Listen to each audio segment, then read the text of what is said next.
10% of total disease, मतलब India में 10% इस बीमारी से लोग मरते हैं, सारी बीमारियों को कुल मिला के। तो इसकी गंभीरता के बारे में हम समझ सकते हैं कि COPD कितनी खतरनाक बीमारी है। नमस्कार दोस्तों, मैं doctor Deepanshu Jain, consultant chest physician, AMRC by park hospital, Mansarovar, Jaipur से।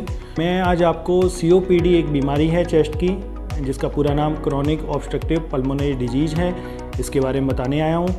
ये यूजुअली हमने देखा है स्मोकर्स जो बूढ़े होते हैं उनमें खांसने की, सांस में दमे की और बहुत ज़्यादा म्यूकस प्रोडक्शन जैसे कि उसमें कफ निकलने की ये बीमारी हो जाती है। और ये यंग एज में लोगों को पता नहीं लगता है, लेकिन धीरे धीरे उनके फेफड़े डैमेज होना चालू हो जाते हैं और जिसकी वजह से उनको एक लॉन्ग टाइम के बाद में बहुत सारी दिक्कतें आ जाती हैं। मैं आपको बताऊं कि 10% ऑफ टोटल डिजीज, मतलब इंडिया में 10% इस बीमारी से लोग मरते हैं, सारी बीमारियों को कुल मिला के। तो इसकी गंभीरता के बारे में हम समझ सकते हैं कि COPD कितनी खतरनाक बीमारी है। और इसमें यूजुअली क्या, दो बीमारियों के साथ में मिलके बनी है ये।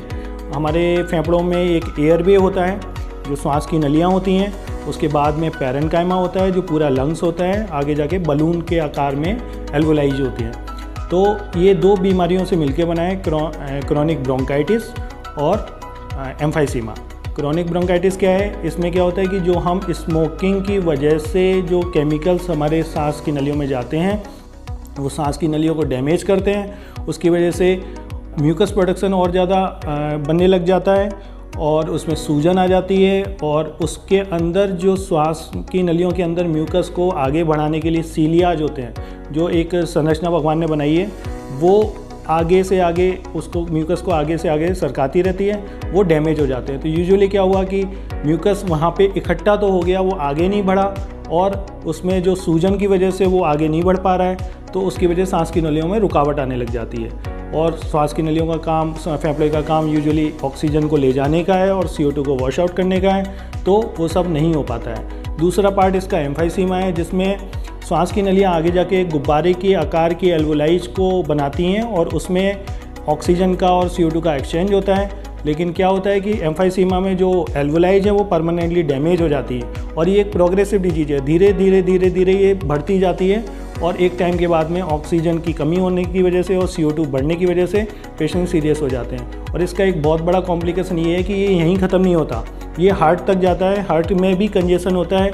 राइट हार्ट फेल्योर इसका एक परमानेंट कॉम्प्लिकेशन है जो बहुत लंबे टाइम तक ये स्मोकिंग करने से फैलता रहता है और इसलिए हमें थोड़ा ध्यान रखना चाहिए इन चीज़ों का। इसके मेन कारण, हम स्मोकिंग की बात कर रहे हैं, स्मोकिंग यही नहीं कि हम सिगरेट और बीड़ी पी रहे हैं।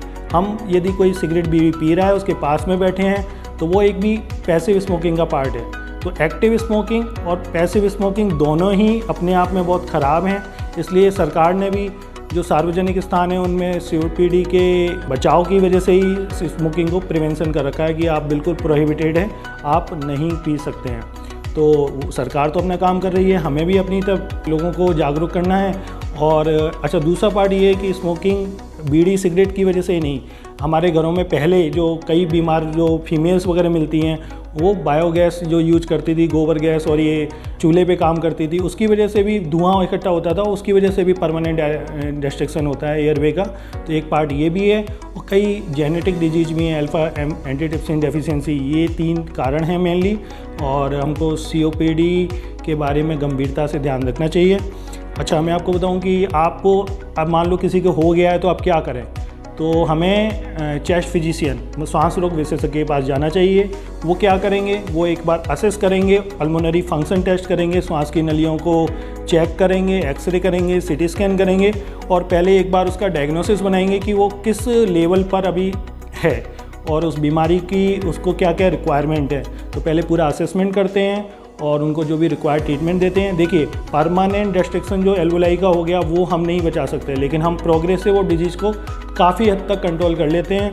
कुछ पंप देते हैं उनको, सांस में नलियों में कुछ इंजेक्शन लगाते हैं जिससे सूजन कम हो, म्यूकस प्रोडक्शन थोड़ा कम हो, उसकी वजह से पेशेंट थोड़ा काफ़ी हद तक अपनी नॉर्मल लाइफ की तरफ आ सकता है। लेकिन सबसे पहली चीज़ क्या है, स्मोकिंग को आपको बंद करना पड़ेगा और आसपास भी होने वाली स्मोकिंग को भी रोकना पड़ेगा।